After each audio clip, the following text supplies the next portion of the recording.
ગુજરાતના ઔદ્યોગિક એકમોમાં શ્રમ કાયદાઓના થઈ રહેલા ખુલ્લા ઉલ્લંઘન અને અસંગઠિત ક્ષેત્રોના શ્રમિકોની કથળતી જતી હાલત મુદ્દે ભારતીય મજદૂર સંઘ ભરૂચ જિલ્લા દ્વારા જિલ્લા કલેક્ટરને આવેદનપત્ર પાઠવી ઉગ્ર રજૂઆત કરવામાં આવી હતી।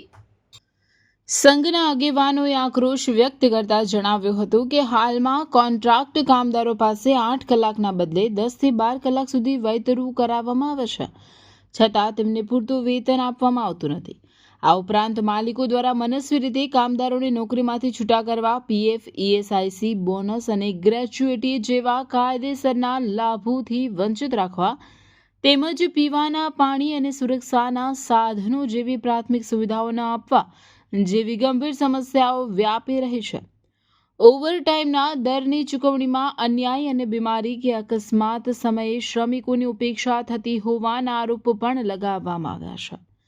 ભારતીય મજદૂર સંઘે કલેક્ટર માધ્યમથી રાજ્યના મુખ્યમંત્રી અને શ્રમ મંત્રીને સંબોધીને માંગ કરી છે કે તારીખ 1/4/2026થી અમલમાં આવેલા નવા 4 શ્રમ કાયદાઓનું તાત્કાલિક ધોરણે ચુસ્ત પાલન કરાવવામાં આવે।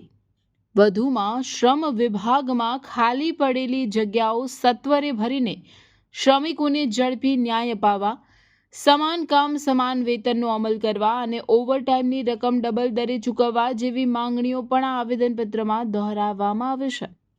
આ પ્રસંગે પ્રદેશ મંત્રી પ્રતાપસિંહ ચૌહાણ, વિભાગ સહ સંગઠન મંત્રી સુરેન્દ્રસિંહ રાજ અને જિલ્લા પ્રમુખ પ્રતિક પટેલ સહિતના હોદ્દેદારો અને મોટી સંખ્યામાં ભક્તો ઉપસ્થિત રહ્યા હતા અને જણાવ્યું હતું કે શ્રમિકોના આર્થિક અને સામાજિક વિકાસ વગર રાજ્યનો વિકાસ અધૂરો છે।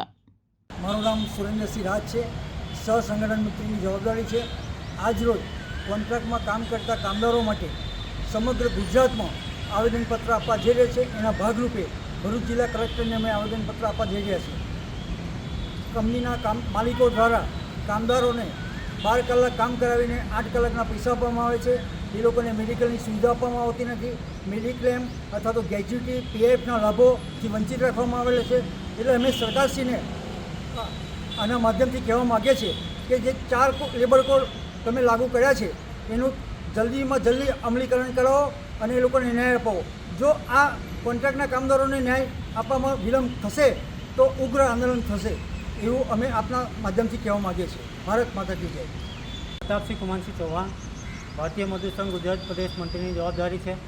ભારતીય મજદૂર સંઘ ગુજરાત પ્રદેશમાં નક્કી થયા મુજબ 5/5/2026ના રોજ સમગ્ર ગુજરાતની અંદર કલેક્ટર શ્રી દ્વારા માનનીય શ્રમ અને રોજગાર મંત્રી શ્રી અને માનનીય ભૂપેન્દ્રભાઈ પટેલ ગુજરાતના મુખ્યમંત્રીશ્રીને આવેદનપત્ર આપવાનું નક્કી કરવામાં આવ્યું છે। તેના ભાગરૂપે આજ રોજ ભરૂચ જિલ્લા કલેક્ટરને આવેદનપત્ર આપ્યું છે અને કોન્ટ્રાક્ટના કામદારોની જે વ્યથા અને વેદના છે, જેમ કે બોનસ નહીં આપવું, પગાર સ્લીપ નહીં આપવી, મિનિમમ વેજ નહીં આપવો, ગ્રેચ્યુટીના લાભો નહીં આપવા અને સોશિયલ સિક્યુરિટી હાલમાં જ જે સરકારે નવા 4 લેબર કોડની અમલવારી કરી છે તેનો કડકાઈથી પાલન કરવામાં આવે, જેથી કોન્ટ્રાક્ટના કામદારોનું શોષણ થતું અટકે। એના ભાગરૂપે ભારતીય મજદૂર સંઘ કોન્ટ્રાક્ટના કામદારોને વડે આવી અને આજે આવેદનપત્ર સમગ્ર ગુજરાતમાં આપેલું છે। તેમ છતાં પણ જો ઉદ્યોગપતિઓ દ્વારા કોન્ટ્રાક્ટ કામદારોનું શોષણ કરવામાં આવશે તો ભારતીય મજદૂર સંઘ તેમની સાથે અડીખમ ઊભું છે અને આવનાર દિવસોની અંદર જલદ આંદોલન પર કોન્ટ્રાક્ટના કામદારો માટે કરશે। અસ્તુ, ભારત માતા કી જય।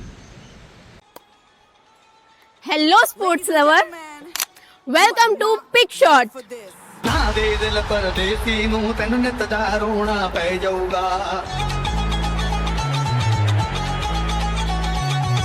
अंकलेश्वर का अपना new premium pickleball destination. Ankleshwar में स्पोर्ट का लेवल अब अपग्रेड होने वाला है, because this is not just a court, this is premium pickleball experience. और हाँ, ये कोई ऐसा वैसा कोर्ट नहीं है। Pick Shot offers premium quality pedal